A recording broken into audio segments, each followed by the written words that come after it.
the Katt Williams interview. It was like 3 hours long, so we're just going to chat about that and some tangents. But first, you know the drill, you know the deal. What do we got to do? Channel maintenance, channel hygiene. Channels are Tamagotchis. I hope my glasses aren't bothering you. If you're new here, welcome to my nonsense. I clear my throat a lot, especially lately. If you're old here, welcome back. Oh geez. If you're new here, please consider hitting subscribe. And if you are old here, go double check, make sure you're subscribed. Hit the like if you like, leave a comment. It can be anything related to the video. It could just be a hello, a few emojis, whatever. As long as it's cool and respectful, hit the notification bell. As always, I'll link my tip jars down yonder in the description box. No pressure whatsoever, but every dollar or two helps. That's what allows me to continue to make content. Also, you are invited to my Patreon. I know not everybody can come, but you can't say you weren't invited. Email link for whatever else is also down below.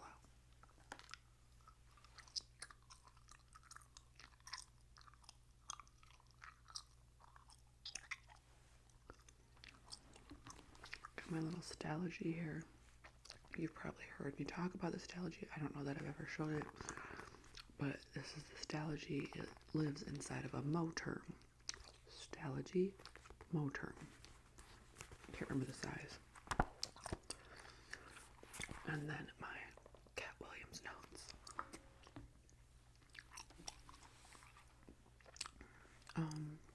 Full disclaimer, there was a lot going on when I was watching it, so I missed some of the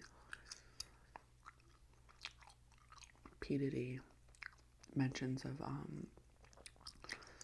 P. Diddy and R. Kelly and Michael Jackson. But, I mean, it was 3 hours long. I had stuff to do, and people around me were doing stuff.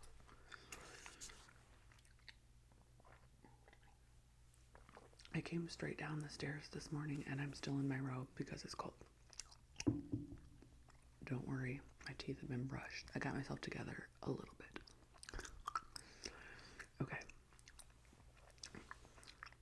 Let me just start with, I've always loved Katt.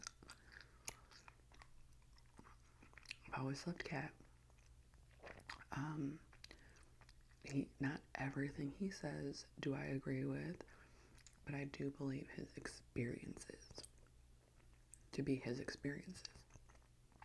I don't think he's out here lying.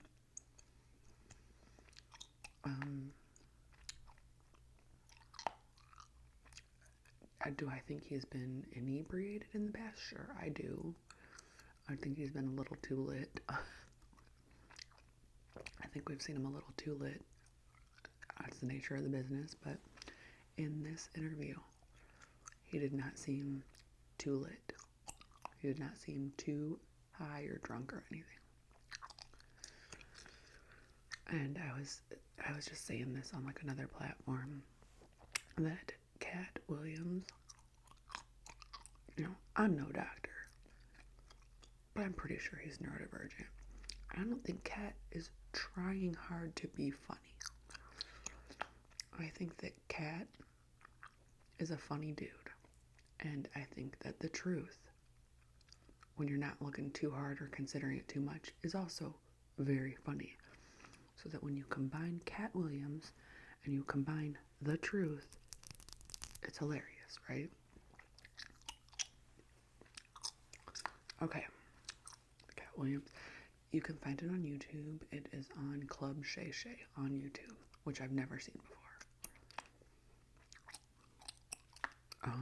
He came out instantly. He came out blazing. He came out firing shots. Ricky Smiley and Cedric the Entertainer and Steve Harvey. Like, those were his top 3 shots fired throughout. But the reason that he addressed them is he was addressing things that they had said about him. So he didn't just come on the show to clown those 3. He had had enough, like, of them picking on him, basically. think that, like, whatever straw it was that broke this Katt Williams' back, you know, they had thrown the final straw. He said he came on to tell the truth. He's like, the truth doesn't need to be scared of people that tell lies. And he kept reiterating that. And it's so true. Like, I hate the phrase, why would I lie? I feel like liars use that a lot. Sometimes non-liars use it. I might have said it before when I wasn't lying. But I feel like it's a phrase that liars tend to use a lot. And guess who else uses it a lot? Enablers. Well, why would they lie about that? That don't make no sense. Why would they lie about that? Because they have an addiction to lying. Simple as that. I have known liars. I've known people that didn't like me that lied on me. I've known people that did like me and they just lied. They just can't help but lie. They lie to me. Like, they lie about the color of the sky outside. Like, it just comes out of their mouth because they have an addiction to lying. So sometimes it's motivated by hate or by fear of themselves, like fear of what people think about them, or sometimes it's hate and manipulation. There's a lot of reasons why people lie that don't totally make sense to people that don't lie or don't make a habit of lying.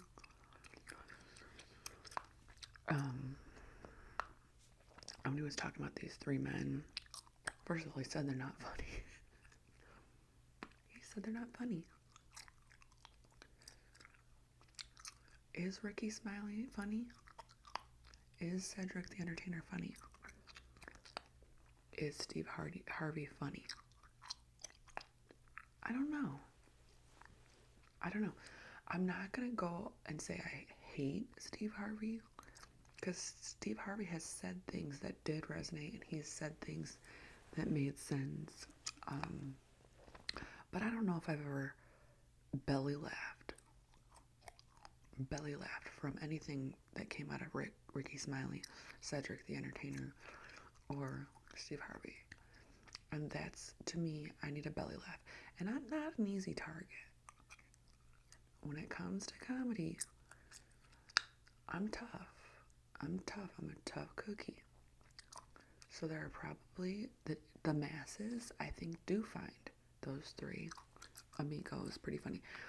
But Katt said those are not three separate people. They are an entity. Like, they are like a gang of clean comedy. And they're buddy. So with their interests combined, they can do some damage, right? But he said, I can't be jealous of anything I've ever seen them have. They've never had anything that I particularly want.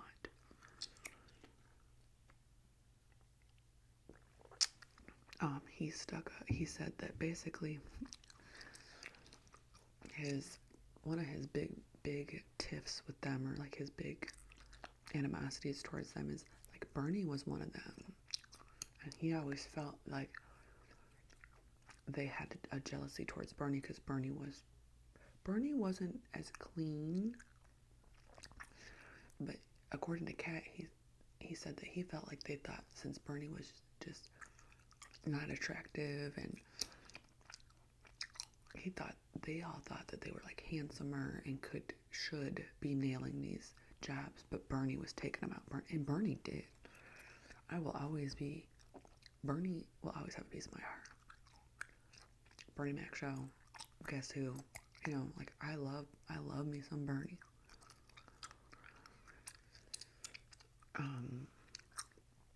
So I don't know much about the details of any of that other than just what Katt said, but he also said that he came into the business to expose, which is comedy, right? A lot of comedy is picking on people, which is fine if the target did stuff that's wrong, you know, like, don't go picking on people for silly shit. But there are some celebrities that need some picking on. So,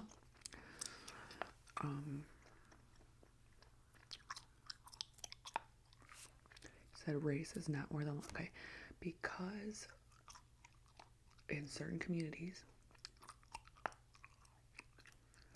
certain races, there will be people that say, don't talk bad about anybody of your own race because it's going to bring the whole race down. And Katt was like, no, we are not going to be ignorant about what somebody else is doing just because they are the same race as me. He said, race is not where the line is drawn. It's God's side or the other side. So basically, like, you don't defend somebody just because they're from your race or from your culture or from your neighborhood or from your set or whatever it is, like, or your religion. If somebody's out there doing wrong, you have to be able to separate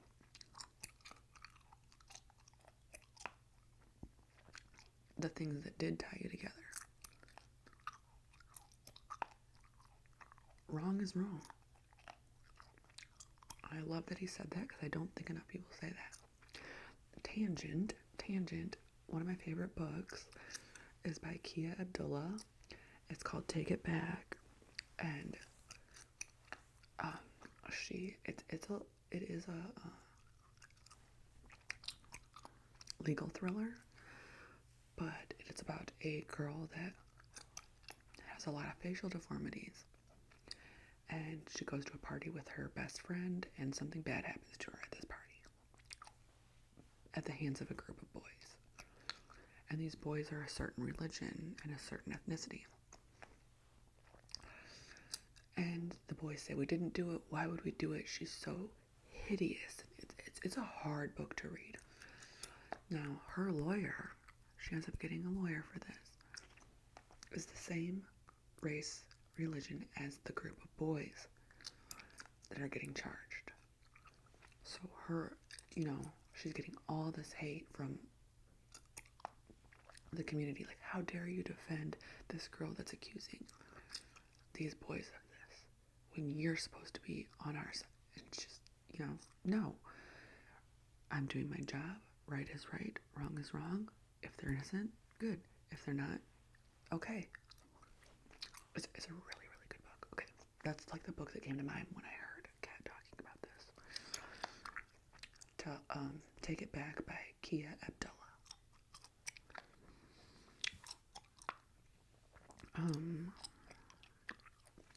He disclaimed that he does not want to appear petty. Like, he didn't just come on here to be petty, but he is addressing things that were said or done to him. He's like, I'm not coming on here to rip apart other entertainers or other comedians. Like, I'm addressing things that I was a part of.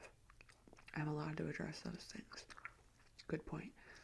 And I hate when you're made to be look like the petty one for a rebuttal. What do you mean all these people can come out and say shit about me and I shouldn't say shit back?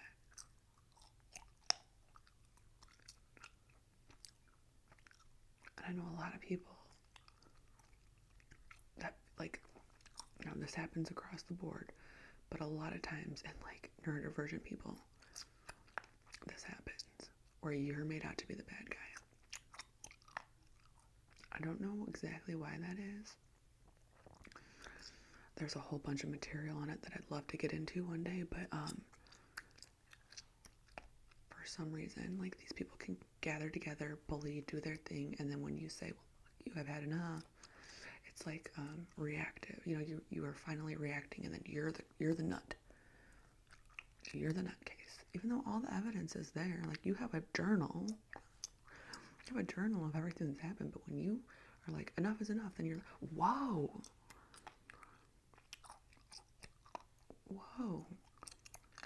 you're nuts. Like, no. Why weren't they nuts when they were doing it?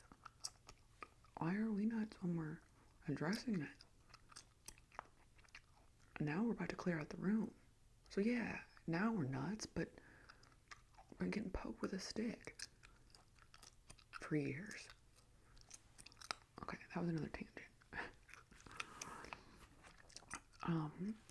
he flat out said that Kevin Hart is an industry plant, which I'm not too clear on what an industry plant is, but it's like they choose somebody and they're like, you're going to be famous, we're just going to tell people your material is good, and they're going to believe it because we're going to just keep telling them that your material is good. Like the whole industry is like combined effort being like, whoa, this person's great, this is the it guy, this is the it girl, and they may or may not be worthy of that. Is Kevin Hart worthy of that? I don't know. I've enjoyed Kevin Hart's stand-ups. I enjoyed the last movie he did where he was a dad. I don't remember the name of it. But there's a lot of movies that Kevin Hart did that I'm like,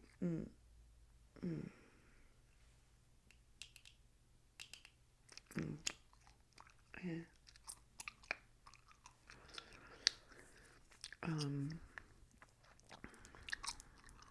He said, this is why I'm a happy person, because I laugh all day long. Not like the miserable bums. I believe that. I believe Katt laughs all day long. I can see him taking everything as a joke, but Katt has a little streak of, Katt does have a streak of defensiveness. Like, he's the type of person, if he'd be like, oh, remember this? Or he'd be like, no. Like, that's his vibe, which does wear on you to watch him for 3 hours.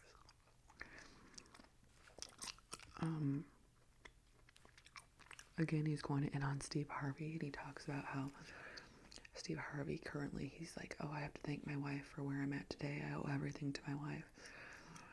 And Katt's like, you cannot give everything to your wife and credit your wife for everything you've done, because you credited your last wife for everything you've done. I don't know how many wives Steve Harvey has had, but apparently he's given credit to 2 of them. And Katt was like, you can't rewrite history like that. Just find something else to say nice about this new wife. But you can't say that she built you. And I have to agree with that. If you had a good wife or a good husband that helped build you, you don't get to rip that apart from history. So I guess just stop talking about it altogether. Because that's a slap in the face to somebody that probably stood by his side while he was working all these long hours. And, you know, who knows? I mean, the rumors are that he was cheating, and I don't know if it was with this current wife or not. So, yeah, he did put Steve Harvey into some bad light, but may have been deservedly so. Like I said, I still think that some of the stuff that Steve Harvey says, didn't he just get confronted by Taraji? Did anybody see that? He just got confronted by somebody, and they were like, you know, you did not stick up for me. You knew what was right, and you didn't. And I think he kind of just swallowed it and said, like, yeah, I have to do. Steve Harvey's bottom line is his persona, his paycheck and his persona. And I think that's kind of what his vibe in a nutshell was when he was confronted.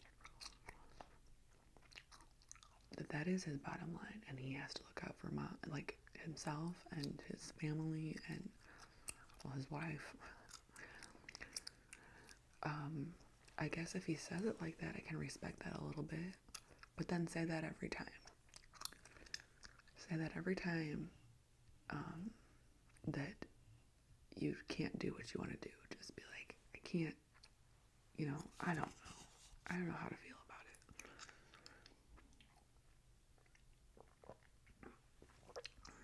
it.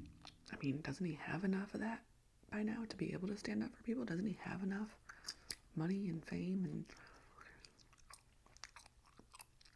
when can you stop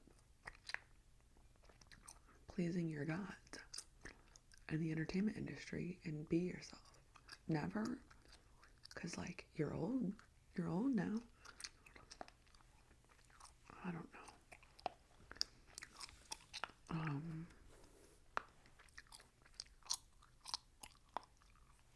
Continuing on Steve Harvey, he said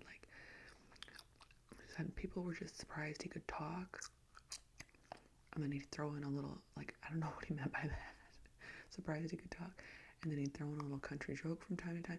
And yeah, I think in general, if the crowd is not tough, it's almost like laugh reel entertainment. Like Steve Harvey can look and he's like, this is when it's time to laugh, which I can't do that. I can't do that laugh reel type of comedy. Don't signal to me when you've been funny. Let me have my funny bone autonomy and laugh when I feel like it's right. It's like my pathological demand avoidance. Like, ew, why are you guys laughing? That was not that funny. Oh, because the sign lit up and said time to laugh. Like, so much. And it's not just, I know a lot of other countries have that laugh reel comedy too, where, you know, a lot of times talk show type, like day shows, those shows that air every day, they have that kind of comedy. I cannot do it. I can't do it. Okay. He has adopted 7 kids. Now, I think all these kids are older. So he's adopted 7 kids, but he gets asked why, and he goes on to say, basically that he's got the money to do it, and these kids needed homes. But when he's talking about his money, he goes, please don't look at my net worth. I looked at my net worth, and I had that much on me. Whatever that means, take that as you will. His net worth is probably underreported, and I don't know how much he makes off of the paper. Off paper. I think that's what he's getting at. But basically saying, you know, he's been blessed. He's well off. He feels rich. He's like, I'm not the richest person in the world. I feel rich as in, like, I can handle this. I can handle adopting these kids. I can handle helping people out. He mentioned that the kids have their own moms and dads out there. So it's a combined effort. And I think that's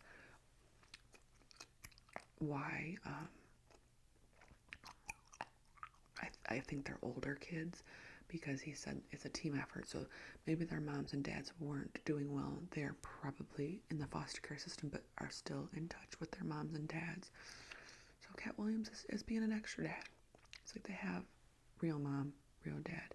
I'm dad of the house, you know, where they're living, and we make it work, which I can applaud.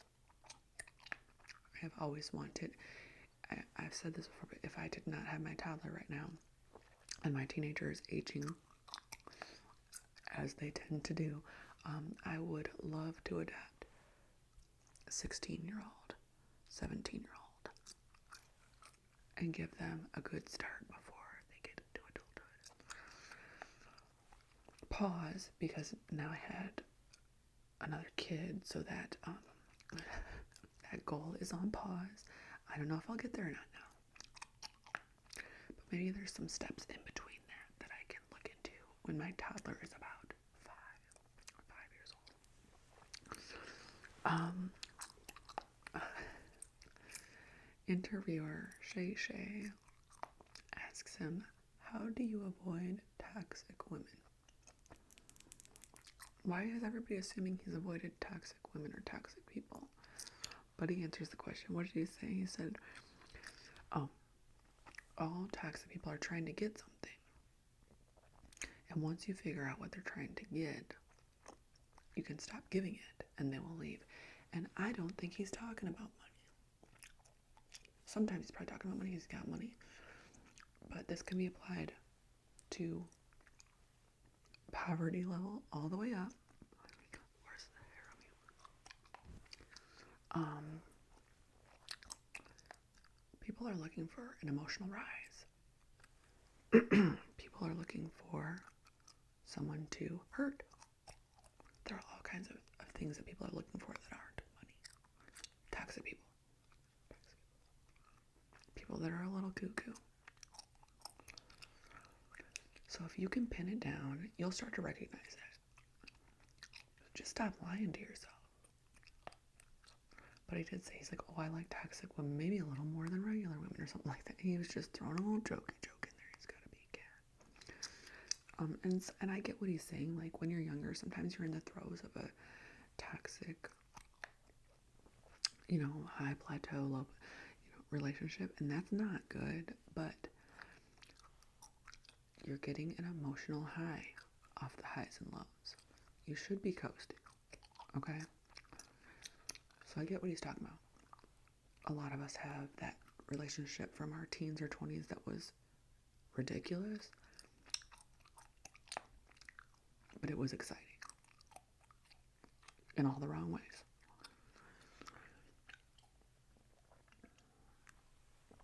Okay. Where are we at here?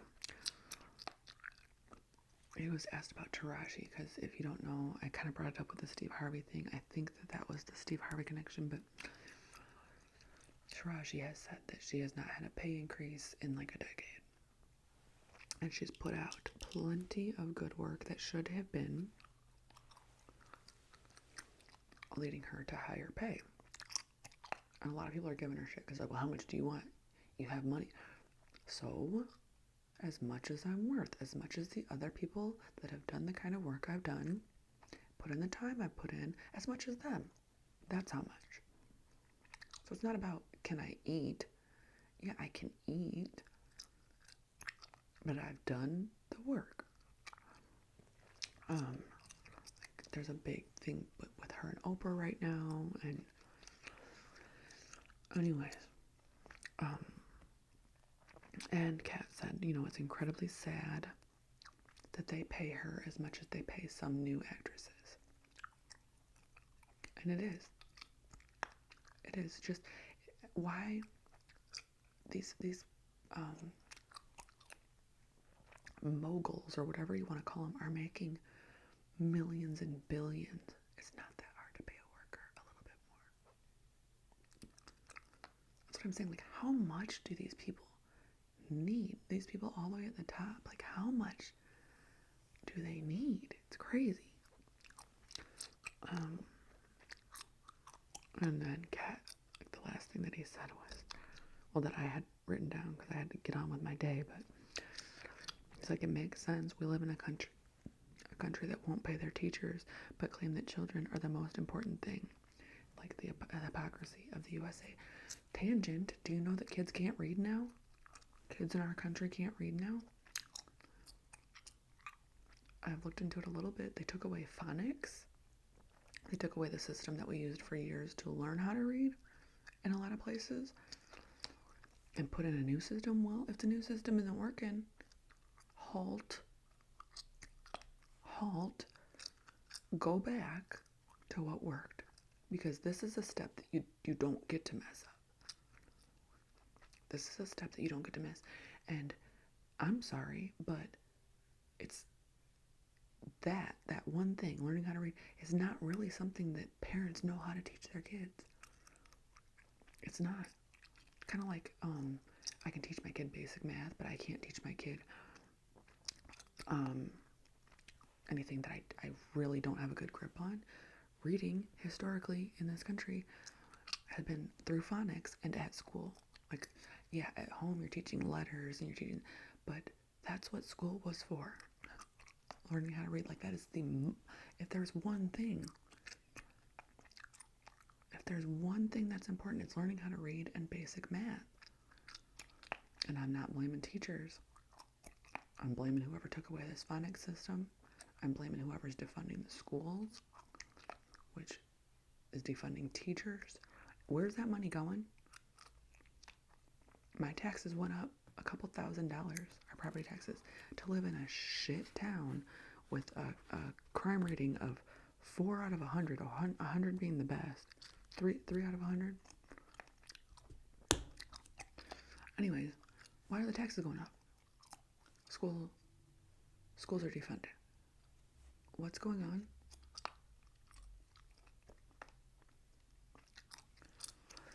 A couple other funny things that this is where he kind of lost me, because